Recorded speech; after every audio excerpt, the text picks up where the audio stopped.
Halo semuanya, selamat datang di video pembahasan praktikum pemrograman 1. Pada video kali ini saya akan menjelaskan terkait pengenalan bahasa pemrograman C++.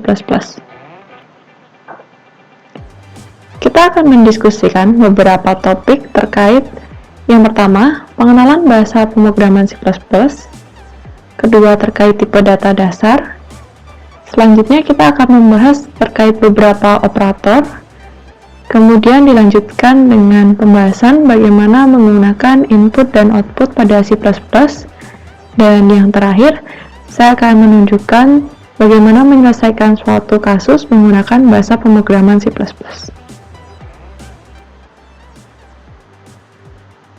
Marilah kita awali dengan pengenalan singkat terkait bahasa pemrograman C++. Bahasa pemrograman C++ merupakan pengembangan dari bahasa C. Istilah C++ sering juga disebut dengan C with classes, karena bahasa pemrograman C++ ini telah mendukung pemrograman berorientasi objek seperti bahasa pemrograman Java. Perlu diketahui bahwa semua library yang ada pada bahasa pemrograman C juga sudah masuk dalam bahasa pemrograman C++. Terdapat beberapa istilah yang perlu kita ketahui. Yang pertama, compiler.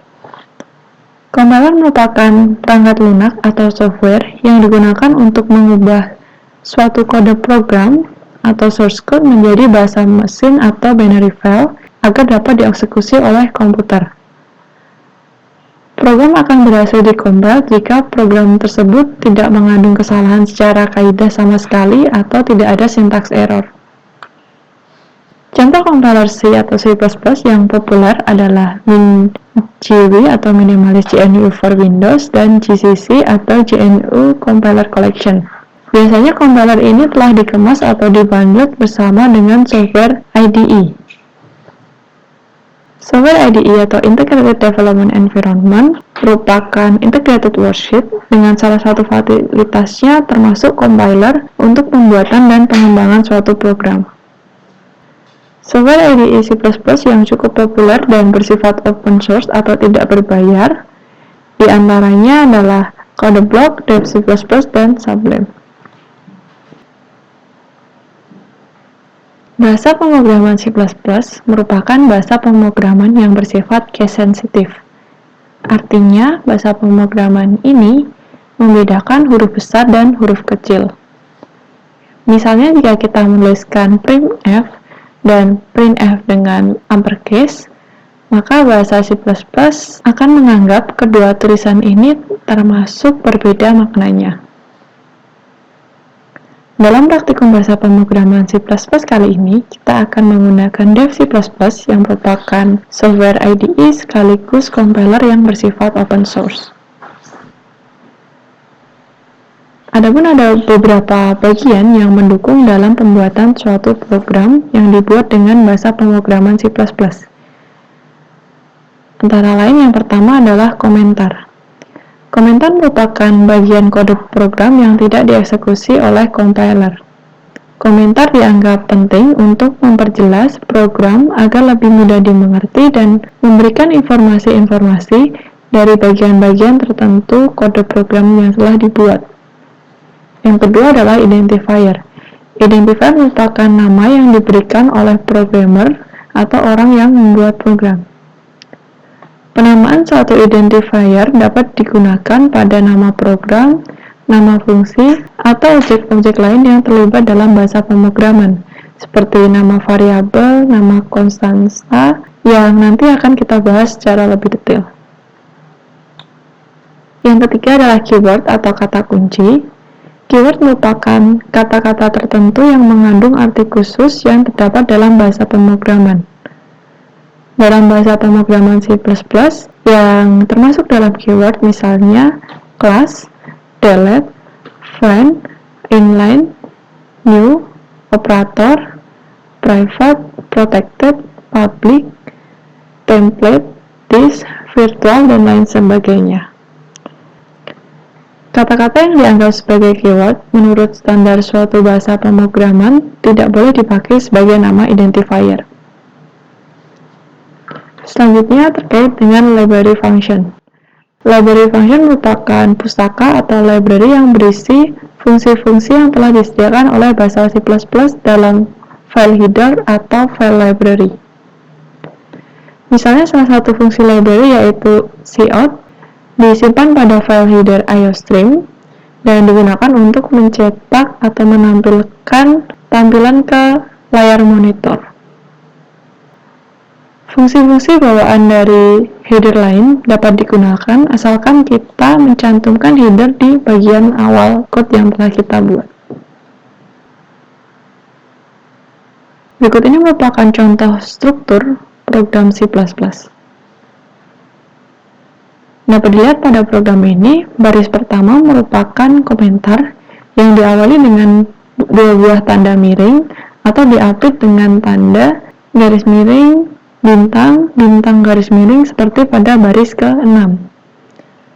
Baris komentar ini tidak berpengaruh terhadap program yang telah kita buat. Dalam kasus ini, baris komentar digunakan untuk mendeskripsikan suatu program atau bagian-bagian kode yang dibuat. Selanjutnya, baris kedua yaitu include IOStream diawali dengan tanda pagar atau hashtag. Baris ini merupakan baris preprocessor. Dalam kasus ini, include IOStream menyatakan file header atau library standar C++ yaitu IOStream. Fungsi-fungsi yang sering dipakai oleh pemrograman awal dari library IOStream diantaranya adalah cin, cout, system post yang nanti akan dibahas lebih detail. Kemudian baris ketiga using namespace std. Baris ini memberitahukan kepada compiler bahwa program yang sedang ditulis menggunakan standar library C++. Terkadang dengan menuliskan using namespace std, maka programmer tidak perlu lagi menuliskan .h pada library standar C++ yang dicantumkan. Kemudian baris keempat, integer main. Baris ini merupakan fungsi main yang merupakan inti dari program yang telah kita buat. Baris ini terdiri dari serangkaian source code yang diawali dengan tanda kurung kurawal buka dan diakhiri dengan tanda kurung kurawal tutup. Tanda kurung kurawal ini menunjukkan di mana fungsi main berawal dan berakhir atau disebut juga dengan blok kode. Kemudian pada baris kelima, cout hello world, baris ini merupakan statement C++. Suatu statement adalah ekspresi sederhana yang dapat menghasilkan beberapa efek. Perintah cout ini merepresentasikan standar output dalam C++. Cout ini dideklarasikan pada file standar IOStream dalam namespace std. Jadi baris kelima ini berfungsi untuk menampilkan kalimat hello world. Perhatikan bahwa statement diakhiri dengan karakter titik koma. Karakter ini digunakan untuk menandai akhir dari statement dan wajib disertakan pada akhir semua statement dalam pemrograman C++. Pada baris ketujuh terdapat return 0. Instruksi return ini menyebabkan fungsi main berakhir dan mengembalikan kode yang mengikuti instruksi tersebut. Dalam kasus ini yang dikembalikan adalah nilai 0. Hal ini merupakan cara yang paling sering digunakan untuk mengakhiri program tanpa memerlukan feedback apapun. Sebelum membahas lebih lanjut terkait pembuatan program, kita harus lebih dahulu mengetahui terkait tipe data dasar yang biasa digunakan dalam C++. Tipe data merupakan jenis data berdasarkan isi dan sifatnya. Misalnya kita analogikan dengan contoh kasus sehari-hari yaitu galon air. Galon air khusus dibuat untuk menampung jenis benda tertentu, yaitu benda yang berjenis cairan, misalnya saja air.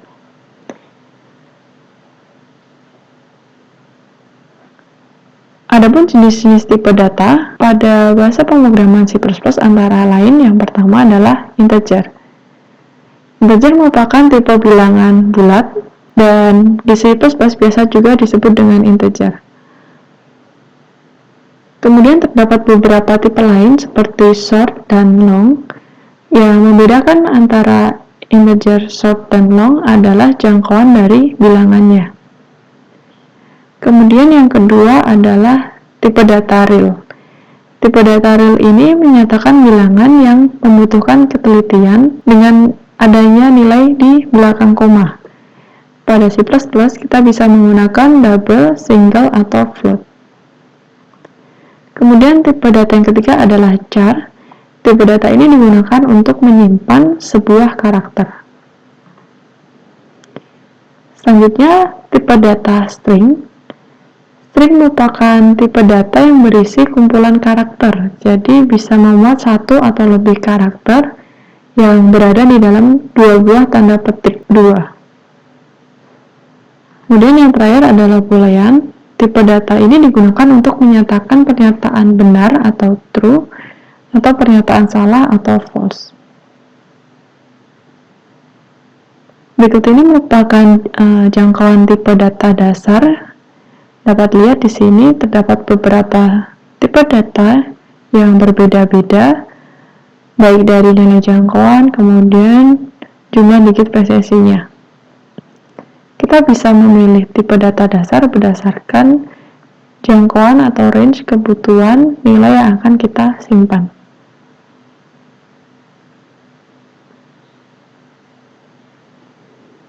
Selanjutnya, variabel. Variabel merupakan tempat untuk menyimpan data dengan tipe tertentu yang isinya bisa diubah-ubah sesuai dengan tipenya. Variabel harus dideklarasikan terlebih dahulu agar program dapat mengalokasikan memori untuk menampung data yang spesifik dan memprosesnya dalam program, sehingga kita dapat mendapatkan output yang sesuai. Bahasa C++ telah mendukung deklarasi variabel sekaligus inisialisasi. Inisialisasi merupakan assignment, yaitu proses untuk memasukkan nilai ke dalam variabel dengan bantuan operator sama dengan. Berikut ini contoh penggunaan variabel. Dari contoh ini dapat dilihat proses assignment-nya adalah memasukkan data string ke dalam setiap larik variabel tabel mark mulai dari indeks ke-0 hingga indeks ke-4. Kemudian yang kedua terkait dengan konstanta. Konstanta mirip dengan variabel. Yang membedakannya adalah konstanta merupakan variabel yang ditentukan nilai standarnya atau nilai defaultnya dari awal, dan biasanya nilai ini tetap dan tidak dapat diubah-ubah lagi. Konstanta ini dapat berupa nilai integer, float, karakter, dan string. Konstanta dapat dideklarasikan menggunakan dua cara, yaitu menggunakan hashtag define ataupun menggunakan keyword const. Deklarasi konstanta dengan menggunakan define lebih mudah dilakukan karena hanya perlu menyertakan hashtag define sebagai preprocessor directive. Dan simbolnya ini diletakkan bersama-sama dengan penyertaan header include iostream. Format penulisannya dapat dilihat seperti ini. Jadi untuk menuliskan konstanta, kita menggunakan hashtag define, kemudian nama konstanta, kemudian nilai dari konstanta tersebut. Perlu dicatat bahwa deklarasi menggunakan define ini tidak memerlukan adanya tanda sama dengan untuk inisialisasi nilai ke dalam suatu variabel, dan juga tidak diakhiri dengan tanda titik koma atau semikolon. Sedangkan apabila kita menggunakan keyword const, pendeklarasian konstanta ini mirip dengan deklarasi variabel biasa, tetapi ditambah dengan kata depan const dan langsung diinisialisasi.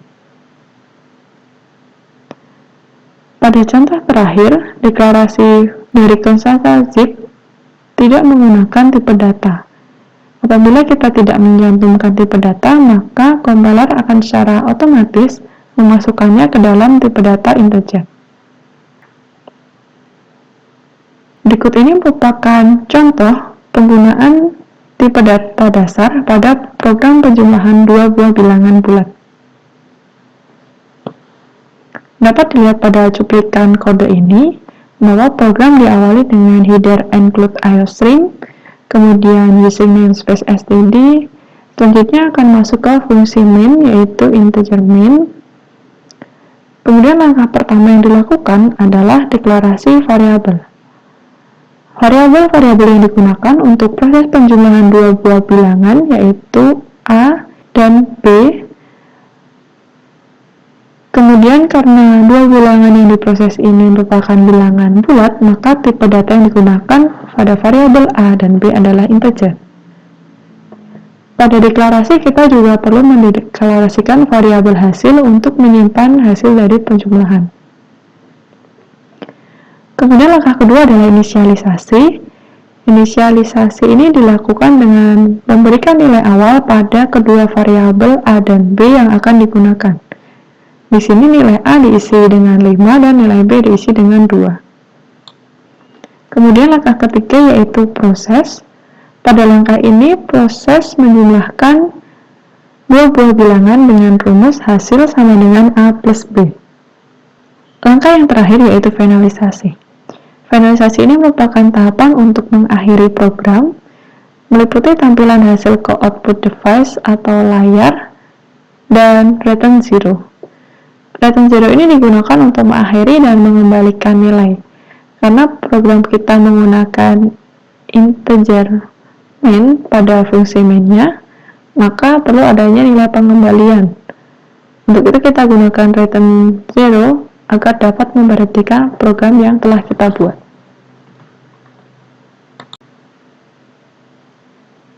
Oke, kita telah mengetahui apa saja tipe data dasar, variabel, dan konstanta. Tetapi untuk memproses suatu program yang lebih rumit, terkadang kita membutuhkan suatu simbol atau tanda untuk diberlakukan ke variabel-variabel kita. Simbol atau tanda ini disebut dengan operator.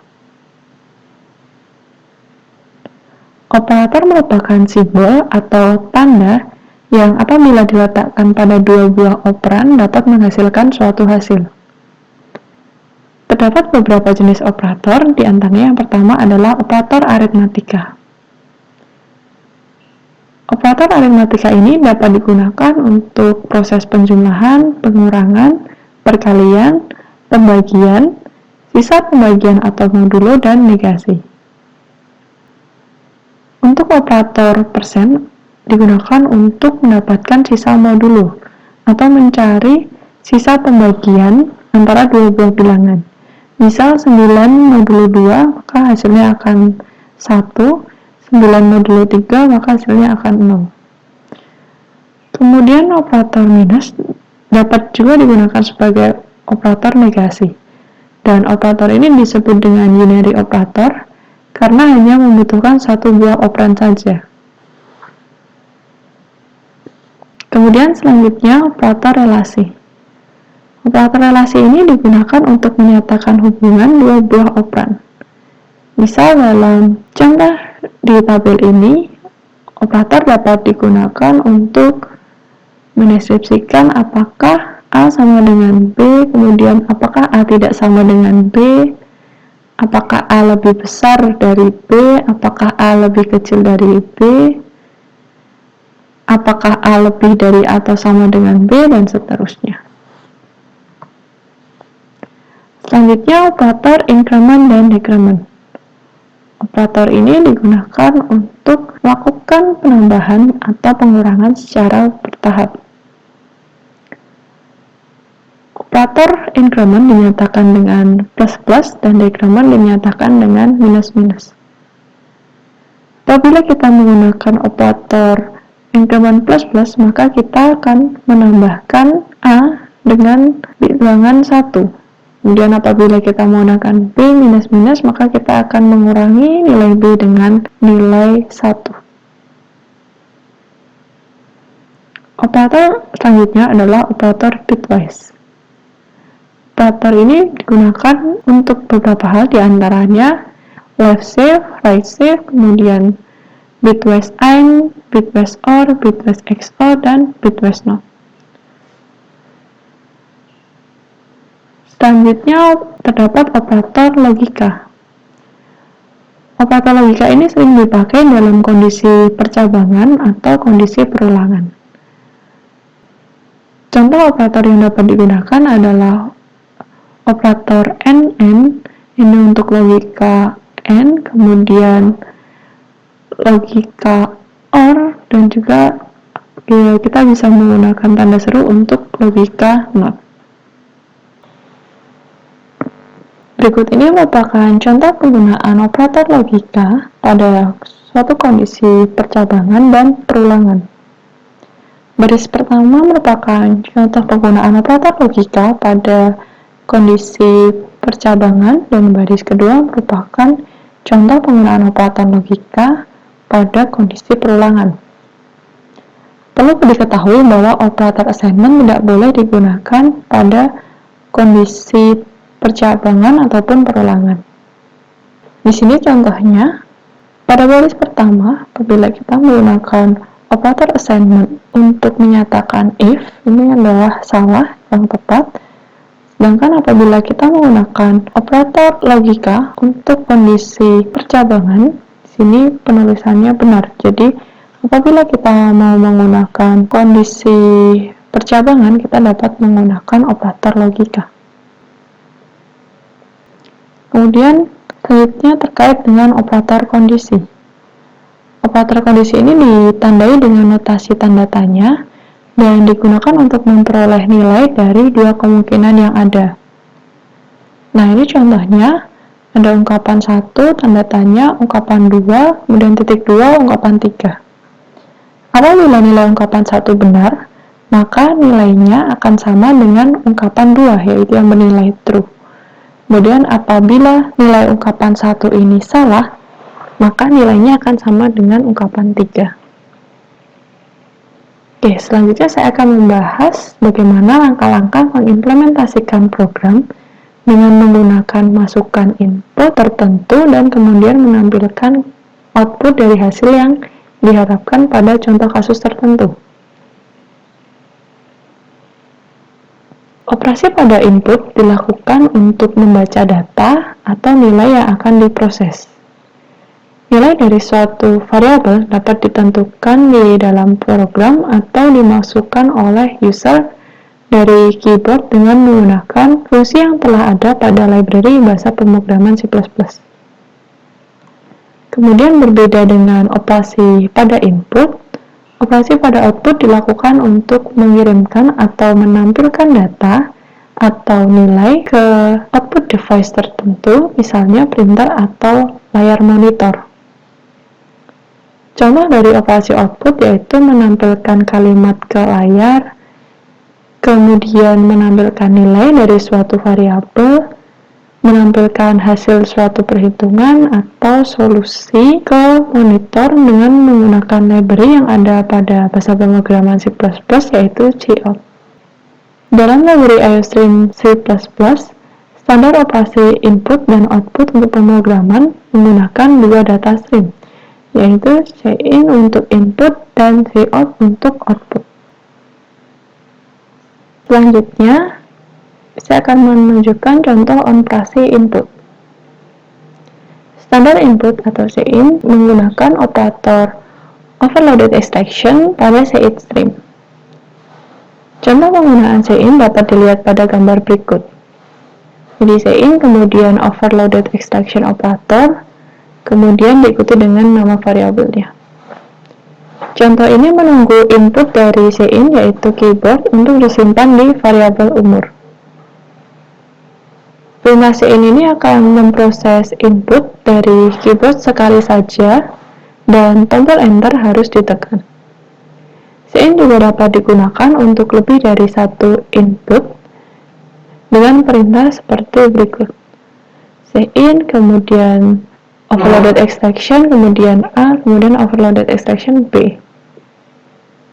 Perintah ini ekuivalen dengan perintah pada gambar selanjutnya, yaitu cin, kemudian overloaded extraction A, kemudian cin, overloaded extraction B. Nah, dalam hal ini, data yang diinput harus dua, yaitu satu untuk variabel A dan yang satunya untuk variabel B. Kemudian untuk memasukkan datanya ini dapat dipisahkan dengan spasi Tab atau Enter.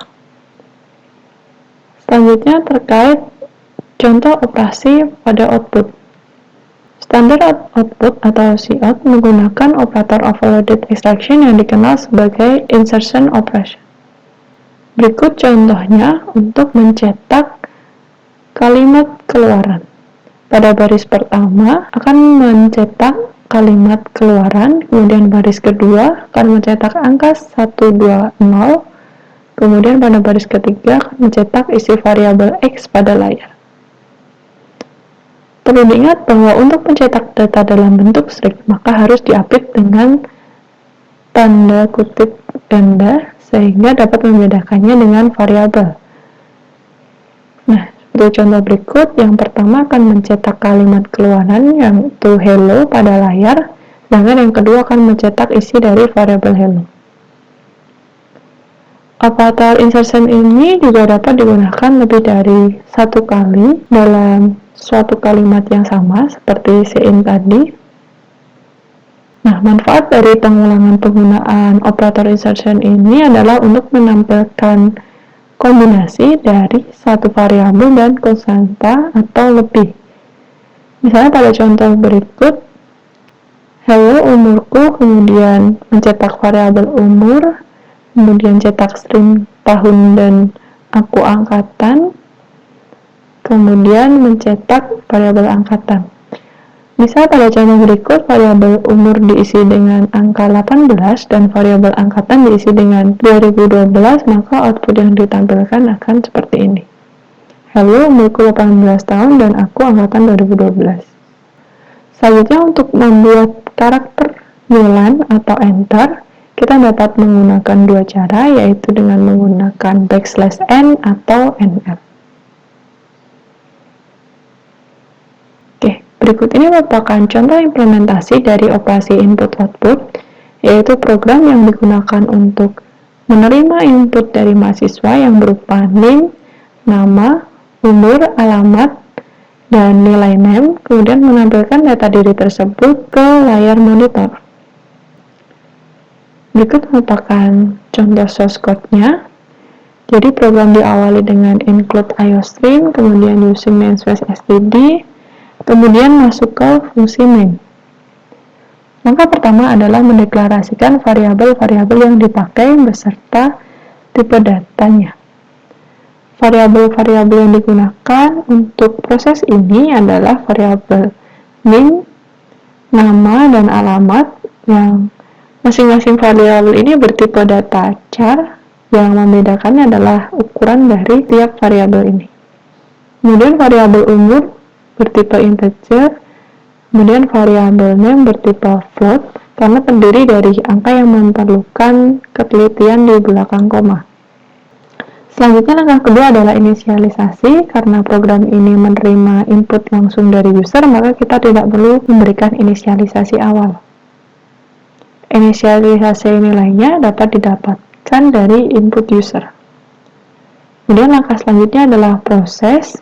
Pada langkah ini akan membaca masukan input dari user dengan menggunakan fungsi cin dan menampilkan hasilnya ke layar dengan menggunakan fungsi cout. Kemudian langkah yang terakhir yaitu finalisasi akan menghentikan fungsi main yaitu dengan statement return 0. Kemudian apabila kita mengkompil source code sebelumnya, maka kita akan mendapatkan tampilan hasil seperti berikut ini. Jadi kita memasukkan nama, kemudian nanti akan keluar outputnya.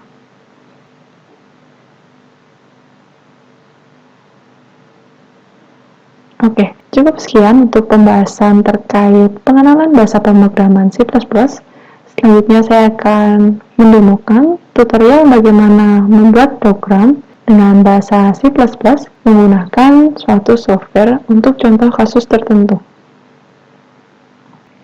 Oke, selanjutnya saya akan mencontohkan bagaimana membuat suatu program menggunakan software Dev C++.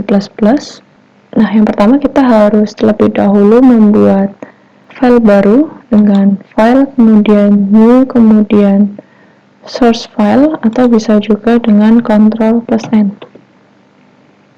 Oke, kemudian kita ketikkan include iostream, kemudian using namespace std, kemudian kita masuk ke main functionnya. Nah, langkah yang pertama kita harus deklarasi terlebih dahulu. Declaration, kita deklarasikan variabel yang akan kita gunakan untuk menjumlahkan dua buah bilangan berdasarkan input tertentu. Berarti kita melakukan integer AB dan integer hasil. Kemudian yang kedua yaitu inisialisasi. Inisialisasi ini kita dapatkan dari user yang menginputkan bilangan ke dalam program. Jadi masukkan nilai bilangan A, kemudian in A, kemudian masukkan nilai bilangan B.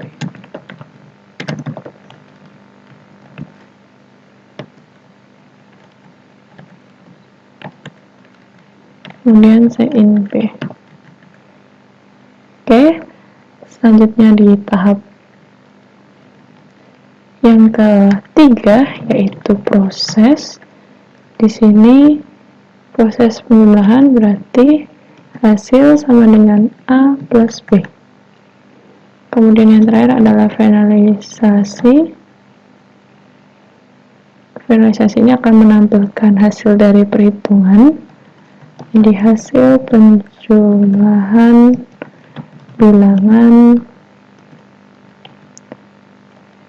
A dan B, kemudian adalah hasil. Oke. Dan diakhiri dengan return 0. Nah, sebelum kita jalankan, kita save dulu. Misal penjumlahan.cpp. Kemudian kita jalankan dengan mengklik compile and run, atau kita bisa dengan menekan F11 di keyboard.